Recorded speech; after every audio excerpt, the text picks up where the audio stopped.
All right, so today we're diving into something that's been all over the news lately, the Trump administration's recent reinstatement of that ban on transgender people serving in the military. Yeah, it's been a hot topic, that's for sure. Definitely. So I think our main goal today is to figure out like how this ban even happened, what the impact could be, and what people are saying about it on both sides.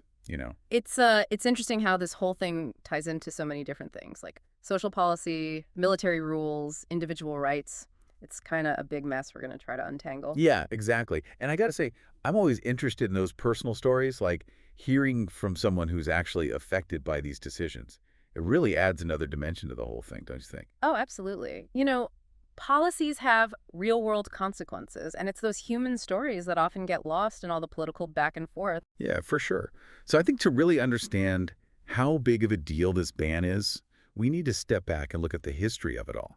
It might surprise you to learn that transgender people have been serving in the U.S. military for a long time, even if it wasn't always openly true. Right, it's kind of a hidden history. Yeah. Like, take Albert Paschier, for example. He was a Union soldier in the Civil War, assigned female at birth, but he lived and served as a man. I mean, can you imagine the courage it took back then? Seriously. It's incredible to think about the risks people like Cashier took just to serve their country. It really makes you rethink the idea that transgender service is some new thing, right? It does. And it highlights how, for decades, these outdated rules based on, like, fears about mental fitness basically kept transgender people from serving openly. It was a rough time, for sure, but there were some glimmers of hope along the way. Like Christine Jorgensen's story in the 50s, the transgender woman who was all over the news after her transition. Exactly. Jorgensen's story brought the whole conversation about gender identity out into the open, even if society wasn't quite ready to accept it yet. It's a reminder that these conversations have been happening for generations, even if the political world was slow to catch up. Speaking of the political world, how did the actual policies about transgender service members change between like the 1960s and 2016? It seems like it was a long road to get to where we are now. Oh, yeah, it was a long and winding road for sure. We saw everything. Outright bans based on things like Executive Order 10450 and Army Regulation 4501. Then, some gradual progress in the early 2000s with legal challenges and more protections, but it was slow and honestly pretty frustrating. It wasn't until like the mid 2010s that things really started changing faster, right? Right. You had this growing movement for transgender rights, and the military started to realize they needed more inclusive policies. The big turning point was this 2016 RAND Corporation study. They found that having transgender personnel wouldn't really affect military readiness or healthcare costs that much. Yeah. It feels like that study finally gave some real data to counter all those worries that have been going around for years. Yeah, it did. And soon after, in June 2016, the Obama administration lifted the ban completely and said transgender people could serve openly. It felt like a huge win for equality and a recognition of what transgender Americans could contribute. A win, yeah. But as we know, not for long, Hmm? because then we had the 2017 election and the Trump administration, which, well, had a very different view. Yeah, this is where things take a turn. At first, the Trump administration delayed those Obama-era policies, which made a lot of transgender people who wanted to serve really anxious, because they didn't know what was going to happen. Oh, yeah, totally. Then, in July 2017, President Trump just drops this series of tweets announcing he's reversing the whole policy. It shocked a lot of people, and of course, it started a ton of controversy right away. Yeah, I remember that. It was like, whoa, wait a minute. All that progress, and now we're going backward. Exactly. And it wasn't a smooth process behind the scenes either. You could tell there was tension. The Pentagon wanted more time to figure things out, but the White House wanted action right away. They even tried to ban funding for gender-affirming care for service members in the House, but that didn't work. So even with all the pushback, inside and outside the government, the Trump administration went ahead with the ban. They did. Just a month after those tweets, they made it official with a presidential memorandum reversing Obama's policy. And that's when the legal fights really started, with groups like the ACLU and Lambda Legal filing lawsuits saying the ban was discriminatory and unconstitutional and all that. And those lawsuits, they really had an impact. Several courts, they put a hold on the ban, like temporarily blocked it from going into effect. It was back and forth for a while there. So it was announced, but not actually enforced right away because of the legal challenges. Exactly. And that's when the Secretary of Defense at the time, James Mattis, he stepped in.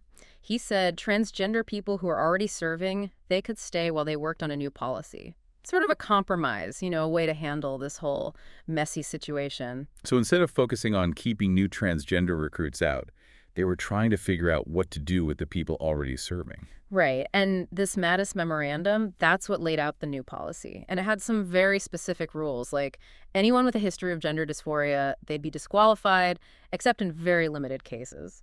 Those who started serving openly under Obama, they could stay. But even that had conditions. It was a tough spot to be in, for sure. It sounds like they were never really sure if they were safe, like things could change at any moment. Did anyone speak out about this back then? Yeah, lots of people did. One person who really stands out is U.S. Navy Commander Emily Schilling. She's a pilot, openly transgender, and she's got this incredible service record. She talked about her experience transitioning while she was serving and how it actually made her a better leader. I think that's what makes her story so powerful. She's clearly amazing at her job. Her command supported her transition, but then this policy comes along and basically questions whether she's fit to serve at all. Exactly. And she also talked about how this policy went against what the military was trying to do with recruitment. They wanted to get more qualified people, keep the ones they had, especially because they were already having trouble meeting their recruitment goals. It was like shooting themselves in the foot, pushing away good people who wanted to serve. That's a really good point. Yeah. It doesn't make sense to limit who you can recruit from, especially when you need more people. Makes you wonder what the ban was really all about. That's the big question, isn't it? And it gets to the heart of the debate about this ban. What are the arguments for and against it? Okay, so let's break that down. What are the main points each side is making? People who support the ban, they usually talk about military readiness and unit cohesion. They say letting transgender people serve openly will mess things up, make the military less effective. But didn't that RAND study we talked about before, didn't it prove that's not true? It seems like the evidence says the opposite. It does. The people against the ban, they point to that study and to the fact that lots of other countries let transgender people serve openly and they haven't had any problems. So it's basically like real evidence versus just worrying about what might happen. Pretty much. And the people against the ban also say it goes against what the military says it wants to do. Get the best people and keep them. Commander Schilling, she's a perfect example. Top pilot, tons of combat experience, but they say she can't serve just because she's transgender. That makes you question the whole logic of the ban. Yeah, it feels like it's more about ideology than what actually makes sense for the military. You could definitely say that. And this whole debate, it went on for years in the courts, in the news, everywhere. But then in 2024, things changed again when Trump got elected for a second term. Right, because even though Biden reversed the ban during his presidency, it was reinstated almost as soon as Trump came back. It's like this back and forth, and it must be so frustrating for transgender people who just want to serve their country. It is. And when they brought the ban back in 2025, they really doubled down. They made Pete Hegseth the defense secretary. He's been really outspoken against transgender people in the military. So with him in charge, it seems like there was no chance of changing things from within the military. Right. Hegseth, he immediately issued this executive order, 14183, and a memo with all these new restrictions. Basically slammed the door on transgender people who wanted to enlist. This led to new rules in the Navy and the Army, specifically saying no to transgender recruits and stopping any gender-affirming stuff for people already serving. That sounds like a really tough time for transgender service members and for anyone who wanted to join. It was. And right away, groups like the Human Rights Campaign and Lambda Legal, they filed lawsuits. But for now, the ban's back in place, and those legal battles are still going on. So what does this mean for the people who are already serving who are transgender? What's their situation now? Well, the way the policy's written, it seems like if you transitioned under the old rules, you might be okay. But it's not really clear. It's a lot of uncertainty, a lot of anxiety for the people who are serving now, not knowing what's going to happen. And for those who wanted to serve, it's like a door slammed shut, a missed opportunity. It is, and it makes you wonder, are we really living up to our ideals as a country? Are we truly inclusive? It's like a test of our values almost. You could say that. With all these legal challenges going on, it's hard to say what's going to happen. What do you think the possibilities are? Well, it seems like there are a few options. Maybe the courts, even the Supreme Court, they decide the ban is okay. That would be awful for transgender rights. And it could affect a lot more than just the military. Yeah, it would send a really bad message. Like, it's okay to discriminate against transgender people. And like we've seen with other social justice movements, progress isn't always a straight line. There are bumps along the way. That's true. So what else could happen? Well, maybe the courts say the ban isn't okay, either all of it or just parts of it. That would be a huge win for transgender rights and show that everyone deserves equal protection under the law. Yeah, that would be a big statement. It would say that transgender people deserve the same rights and opportunities as everyone else, including serving their country. Is there any middle ground here? Like maybe a compromise where transgender people can serve, but with some conditions? It's possible, but it's hard to imagine what that would look like, with everything so divided these days. Maybe they could serve, but they couldn't get gender-affirming care. Hmm. Or only people who already transitioned could serve.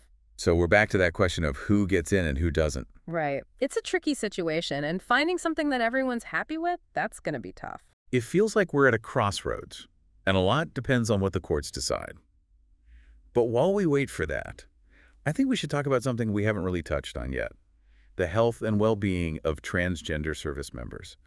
We've got some medical studies here that have some really interesting things to say about that. Yeah, those studies are important. They help us understand how this ban is affecting real people and get rid of some of the wrong ideas about transgender people. Okay, so what do they tell us about how transgender service members are doing health-wise? Well, one thing that might surprise you is that transgender service members, like on average, they actually report being healthier than their cisgender counterparts, physically, I mean, and lower rates of substance abuse too. Well, really? That's interesting. It seems like that goes totally against that whole argument about mental unfitness that people use to justify the ban. It does, yeah. It really challenges that whole idea. But it's important to remember that these studies also show there are some specific challenges within the transgender community. Like what kinds of challenges? Well, for example, they found higher rates of depression and eating disorders among trans females compared to trans males. So it seems like different parts of the transgender population, they face different stressors and vulnerabilities, and those need to be addressed, with sensitivity and understanding.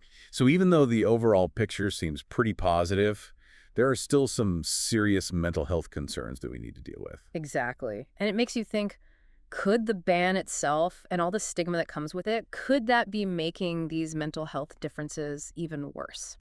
It's a good question. I mean, the stress of constantly having to fight for your right to serve, the fear of being discharged, feeling like you're not welcome, all that stuff can definitely take a toll on your mental health. Absolutely. And that's why these medical studies are so important. They give us the data and the insights we need to make better policies and create a more supportive environment for transgender service members. It's about creating a military that's strong and inclusive, where everyone feels valued and supported no matter what. Couldn't agree more. And speaking of support, there's another piece of this whole debate that gets thrown around a lot, usually by people who are against transgender service: the cost of providing gender-affirming care, especially surgeries. Yeah, that's always been a big sticking point. People say it's too expensive, so we shouldn't let transgender people serve if they need that kind of care. Right. But remember that RAND study we talked about? It actually gave us some numbers on that. Okay, remind me what they found. Well, they estimated that it would cost somewhere between $2.4 and $8.4 million per year to provide gender-affirming surgeries to transgender service members. Which, when you compare that to the total military budget, It's practically nothing. Seriously, it's a tiny drop in a huge bucket. The military spends billions on healthcare every year, so the cost of this care is really insignificant.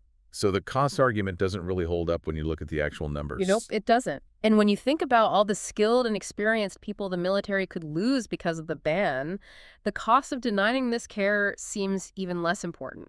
It just seems short-sighted, both from a financial perspective and from a human perspective. I agree. And it brings us back to the bigger picture, to what this ban really means for society as a whole, because this isn't just about who gets to be in the military, it's about how we treat transgender people in every part of our lives. It's about sending a message about what we value as a nation, about who we are and who we want to be. Exactly. It's about whether we're truly committed to inclusivity and equality for everyone. So where do we go from here? What can we do as individuals to make things better for transgender people, both in the military and in society in general? Well, I think education is a big part of it. The more we understand about transgender identities, the more we know about the challenges transgender people face, the more we can advocate for change. It's about going beyond the stereotypes and really seeing transgender people as individuals with their own stories and experiences. Exactly. And once we're informed, we can use our voices to speak up against injustice. We can support organizations fighting for transgender rights. We can contact our elected officials. We can call out discriminatory language and behavior when we see it. Even small things can make a difference. It's about building a culture of respect and understanding, where everyone feels safe and valued. And it's about celebrating what transgender people bring to the table in every part of society, recognizing their talents, their skills, their dedication to making the world a better place. And we can't forget about Commander Schilling and all the other transgender service members who have served our country with courage and dedication. Their stories show us that transgender people are just as capable, just as patriotic, and deserve the same opportunities as everyone else. Absolutely. They deserve our respect and gratitude, not discrimination. So as we wrap up this deep dive, I want to leave our listeners with one final thought. The fight for transgender rights is a fight for human rights. It's a fight for a world where everyone is treated with dignity and respect no matter who they are. Well said. It's a fight for a future where everyone can be themselves and contribute to society without fear. And it's a fight we all need to be a part of. Thanks for joining us on this deep dive. We hope you learned something and that it got you thinking. And thank you, dear listener, for spending this time with us. Until next time, stay curious, stay informed, and keep fighting for a better world for everyone.